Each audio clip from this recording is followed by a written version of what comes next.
Boa tarde, pessoal. Tudo bem? Já estão me ouvindo aí? Funcionando? Tudo bem, pessoal? Eu sou o Vitor Villani, sou CEO da Shield Security. E antes de me apresentar aqui, eu gosto sempre de fazer uma pergunta rápida. Quem aqui já ouviu falar da Shield Security? Levanta a mão, por favor. Beleza, obrigado. Bom, como eu disse, né, sou o Vitor Villani, responsável por toda a operação de Shield Security. Falando só um pouquinho brevemente também para me apresentar melhor.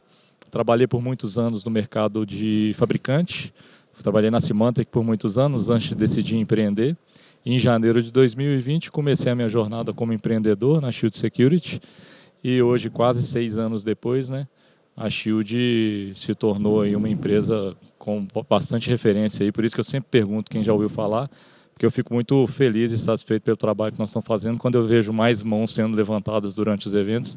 Obrigado mesmo pela atenção, pelo carinho de todos vocês aí. E eu gostaria de passar a palavra aqui para o Sargento se apresentar.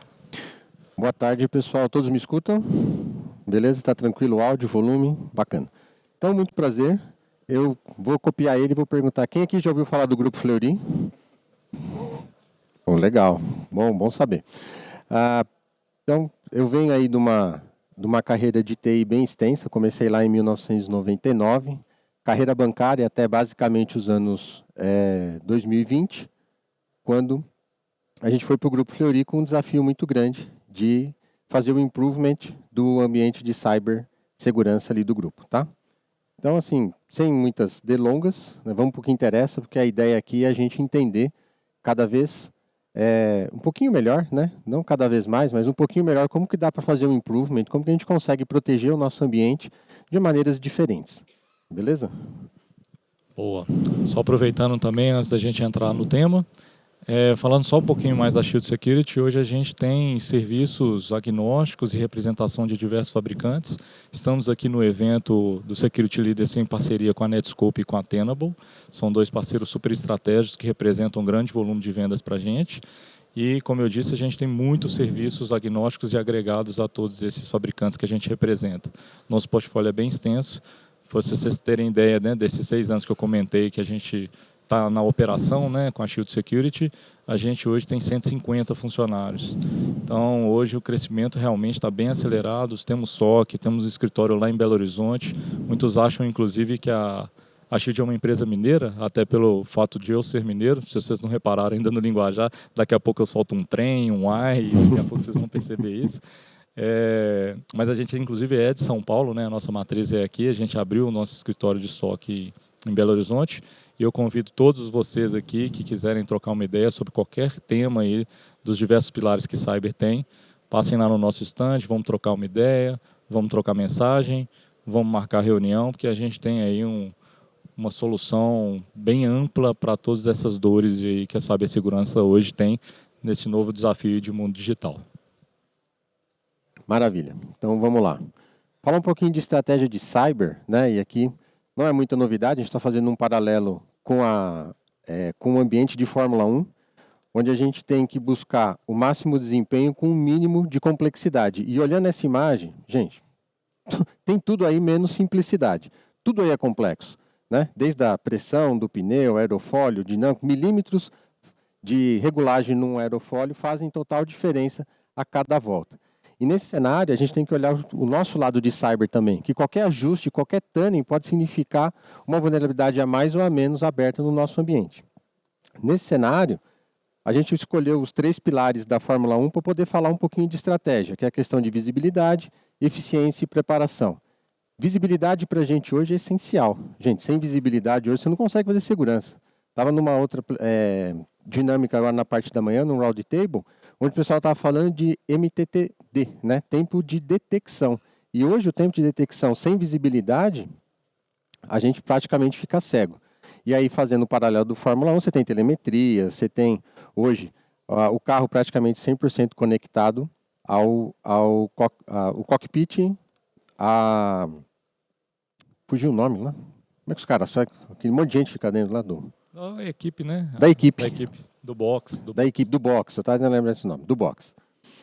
E aí, tudo isso desmembra o quê? Visibilidade, análise de dados. E análise de dados você tem que ter o quê? Só o dado por si só ele não é nada. Então, você tem que ter uma consciência situacional. O que, que é isso?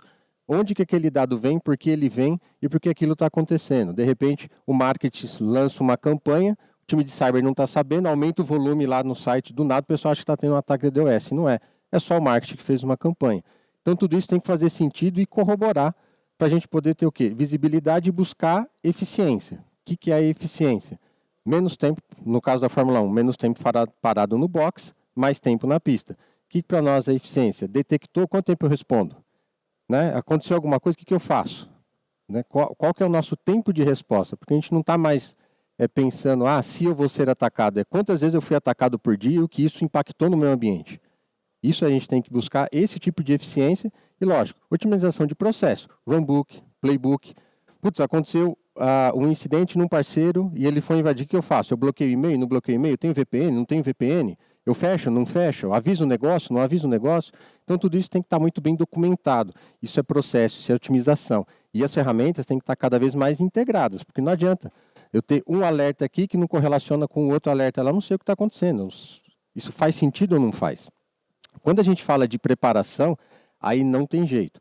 É exercício na veia, é treinar, treinar, treinar, treinar. A gente reclama do pessoal da brigada de incêndio, que vai lá, aperta o botão, tem que descer todo mundo do prédio, não pode usar elevador, o carinha lá tem que pôr o chapeuzinho, o brigadista. Mas se não treina, a hora que o incêndio for real, ninguém sabe o que fazer. A gente olha lá, o pit stop, 3 segundos. Só que a gente não viu quantas vezes aquela equipe treinou para sair aqueles 3 segundos. Quantas vezes eles erraram, quantas vezes eles falharam, quantas vezes a porca não apertou direito, o pneu estava descalibrado. N fatores. Imagina no nosso time do dia a dia ali, que a gente está operando e tentando proteger o ambiente. Putz, deu um alerta lá. O que eu faço? O time está treinado, ele sabe o que fazer, ele vai reagir da maneira correta, no tempo correto. Então, a parte de preparação é essencial junto com o gerenciamento dos riscos. E aí, pessoal, a gente pode fazer aqui inúmeras e inúmeras analogias com a Fórmula 1, né? A gente decidiu, inclusive, trazer esse tema de Fórmula 1 justamente porque dentro da Fórmula 1, dessas inúmeras analogias que eu comentei, por exemplo, cada milissegundo é precioso para a disputa que está sendo feita ali naquela corrida. E uma outra coisa muito importante, adianta ter o melhor carro e não ter um piloto que sabe utilizar aquele melhor carro? Não adianta. Adianta ter o melhor carro, adianta ter o melhor piloto e não ter uma equipe do box para poder fazer aquela tratativa do pit stop em tempo recorde. Se alguém falha naquela troca de pneu, em qualquer ação que eles tenham que executar, tudo vai por água abaixo e o sucesso não é conquistado. Na cibersegurança, cada milissegundo, cada segundo é precioso. Então, tempo de resposta é um tema muito importante. Saber a questão dos riscos, das vulnerabilidades. Tem que estar preparado para as curvas, onde que o freio é mais importante. Então, conhecer a trajetória, os desafios que nós temos que enfrentar é super importante dentro do nosso mercado também de cibersegurança. A gente trouxe um slide muito focado para a parte de exposição, porque, como eu comentei com vocês, né, um dos parceiros que estão aqui com a gente, o Tenable, por exemplo, cada ano, cada mês, cada dia da nossa vida é muito dinâmica. Quantas vulnerabilidades novas surgem por dia? E a gente tem que estar preparado. Quais dessas vulnerabilidades são as que a gente deve priorizar dentro do nosso ecossistema que pode estar gerando um risco que pode botar tudo a falhar? Então, hoje em dia, por exemplo, nos grandes desafios que vocês certamente estão escutando aqui rotineiramente, é a questão da AI. E isso é uma vulnerabilidade gigante para qualquer tipo de negócio. Porque todo mundo hoje usa IA, e se a gente não usa IA, a gente vai ficar para trás em termos de negócio.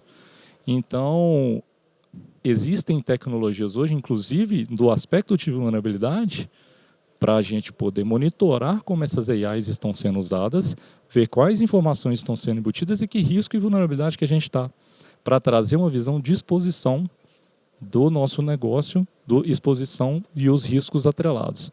Então, essa analogia que a gente trouxe para cá, porque a gente precisa conhecer tudo o que está de risco do nosso ambiente e, principalmente, saber priorizar para a gente diminuir esse nível de exposição que a gente tem.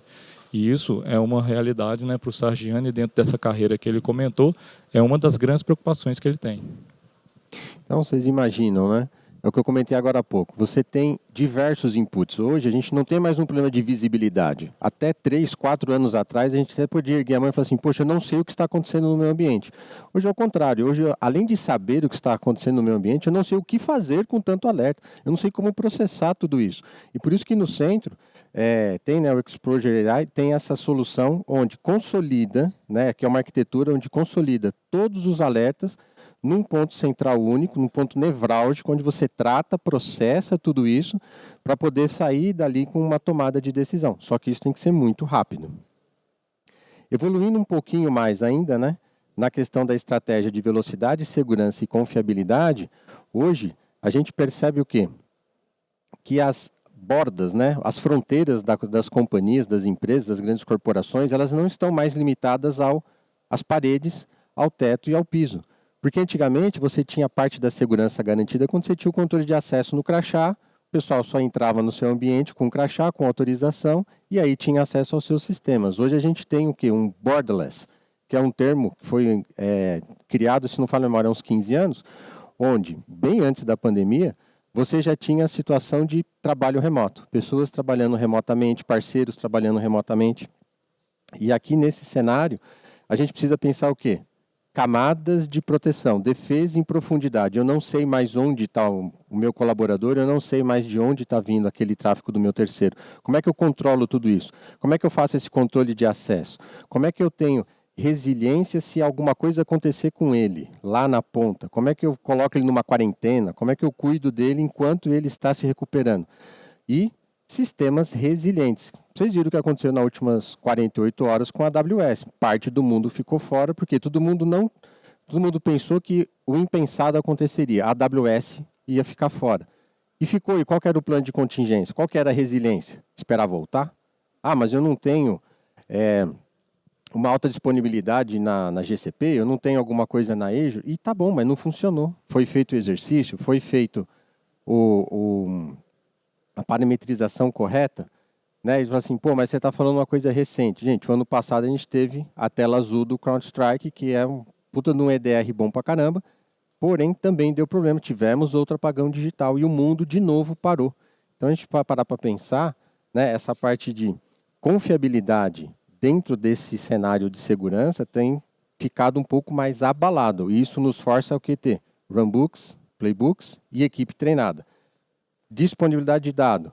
E aí, quando a gente fala de Fórmula 1 e fala em melhoria contínua, quiçá essa parte de cyber, que todo dia tem alguém do lado de lá batendo na porta aqui, tentando entrar, tentando explorar alguma visibilidade, e o tempo todo a gente tem que tentar fechar essa porta, esse caminho que às vezes a gente nem sabe que existe. E como o Sargiani comentou, né, que desde antes da pandemia já era um problema, e vocês todos estão cansados de ouvir, que é, por exemplo, esse mundo híbrido, as pessoas trabalhando remoto, onde estão as informações hoje, quantidade de aplicação SaaS.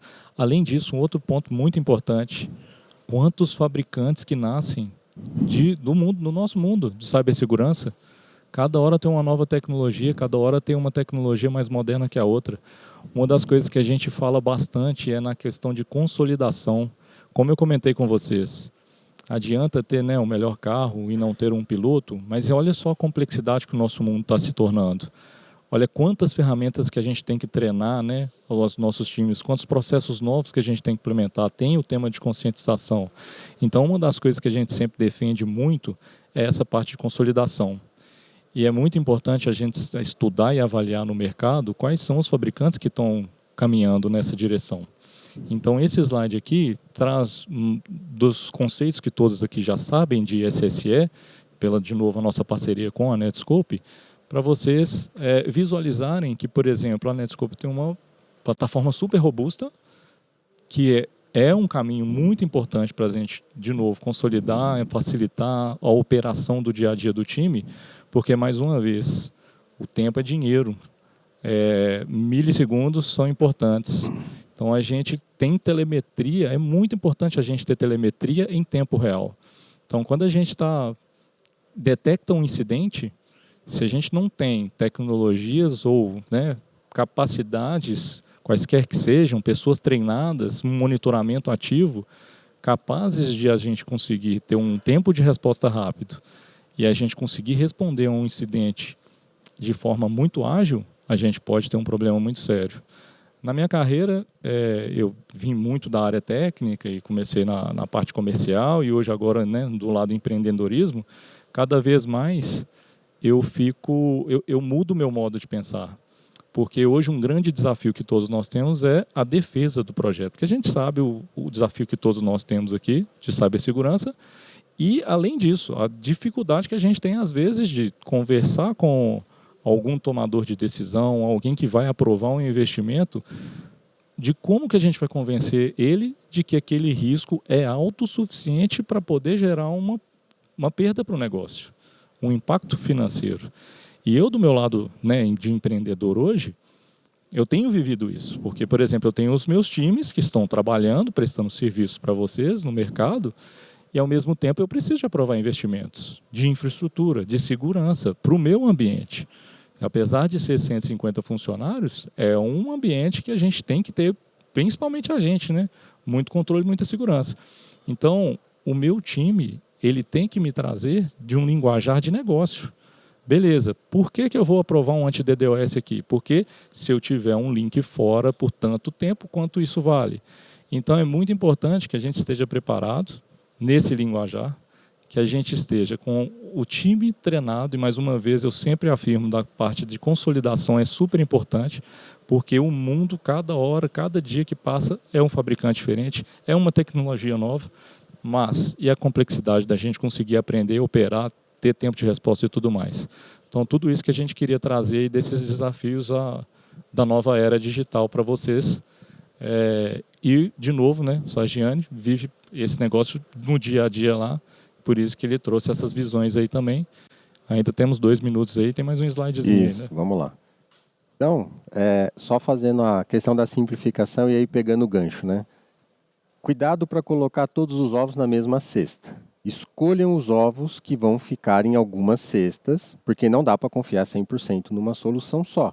Então, consolidem com parcimônia. Sejam conservadores na escolha das plataformas. Busquem ferramentas, busquem soluções, busquem parceiros que realmente vão te ajudar e vão pular com você dentro da jaula do leão a hora que a coisa ficar feia. Porque uma hora vai ficar e é só o tempo da gente tem. A gente só tem o tempo de como que a gente organiza a casa depois que o barco afundou. É aquela história. Todo mundo tem um plano até tomar o primeiro soco na luta de boxe, né? Então tem que tomar cuidado com isso. Agora, para fechar, falar um pouco de evolução contínua, a gente trouxe aqui uma reflexão até para ajudar vocês no momento de defesa de investimento, falar com o board, explicar para o board como que a segurança da informação driva o negócio. A gente olha aqui, né, do lado esquerdo de vocês, um veículo, né, que seria uma analogia ao primeiro carro de Fórmula 1, onde você tinha um piloto e 3 mecânicos, baixa visibilidade, muita incerteza, pouca ou quase nenhuma segurança. Ele ia a mais ou menos 17 km por hora, era a velocidade máxima dele, né? E foi assim que nasceu a Fórmula 1 lá em 1950 e alguma coisa, não sei se foi 7 ou se foi 8. E aí a gente olha do ponto de vista de evolução, né? Motores mais potentes, aerodinâmica melhorando, carros cada vez mais rápidos. Só que tudo isso só é possível, um ser humano só entra dentro de um veículo que vai a mais de 300 km por hora porque ele sabe que vai parar. Se ele não soubesse que ia parar, ninguém entra num algo que vai levar você a um risco imensurável de vida. E porque existe um capacete também, né? Existe o capacete, existe o halo, né, que é esse dispositivo maior. Então, assim, não é só não é só o ABS, não é só o fibrocarbono, não é só o macacão, não é só a luva. São diversas camadas diferentes. São diversos itens diferentes que ajudaram a velocidade a aumentar cada vez mais. Ou seja, qual que é o nosso recado para vocês aqui essa tarde, em 25 segundos? Segurança da informação não veio para travar o negócio, veio permitir que o negócio seja cada vez mais rápido, que o negócio vá cada vez mais rápido, por quê? Porque na hora que precisar estar o freio, a segurança da informação está lá. Na hora que escorregar na curva, a segurança da informação vai estar lá para ajudar a controlar qualquer desvio que o negócio tenha, porque cada vez mais rápido o negócio vai exigir isso de nós. Ó, um segundo.